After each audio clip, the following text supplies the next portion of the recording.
I primi a lasciare la villetta di Via dei Lotti sono stati gli avvocati Alice e Paolo Bevilacqua, difensori di Lorena Venier, poi Federica Tosel, Francesco De Carlo e il criminologo Edoardo Genovese, difensori e consulente per Meli Incastro. Con loro facciamo il punto su quanto è stato raccolto nella casa dai carabinieri. Sono stati sequestrati farmaci che sono stati rinvenuti all'interno della casa, che dovranno essere valutati e analizzati. Per questo appunto anche al momento l'attività del sopralluogo, l'attività di indagine deve proseguire. Questo oggi? Sì, oggi.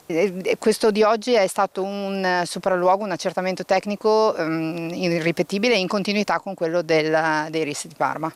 Rispetto a quanto è stato finora raccolto, c'è qualcosa che si può dire sull'attendibilità delle dichiarazioni di Lorena riscontrate dalle analisi? Qui per questo. A quanto le risulta, il lavoro fatto finora ha permesso già di riscontrare alcune delle dichiarazioni? No, perché non abbiamo nessun tipo di riscontro dagli esiti dei primi accertamenti. Com'è l'interlocuzione con la Procura? Ma l'interlocuzione è assolutamente serena ed è semplicemente una questione di parti, no?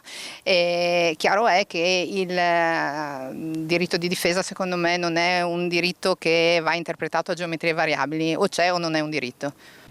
Intanto si attendono i risultati completi dell'autopsia. L'esito dell'esame tossicologico potrà chiarire definitivamente la causa della morte. Lo strangolamento, che rimane l'ipotesi principale, non convince gli esperti della difesa per mancanza di segni evidenti sul collo di Alessandro Venier.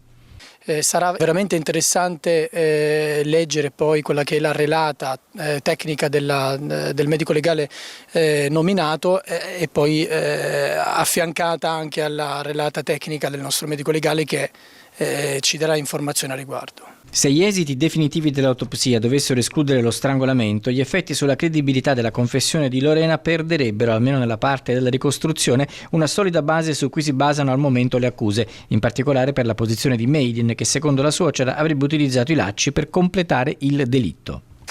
Certamente, certo che venisse meno, verrebbe meno tutto l'impianto accusatorio della confessione di Lorena. Si lavora anche per verificare se davvero Meilin, come sostiene Lorena, avesse proposto di far uccidere Alessandro dal fratello ventenne in Colombia. Guardi, la signora Venier ha detto tante altre cose e non sempre riscontrate, questa è una di quelle.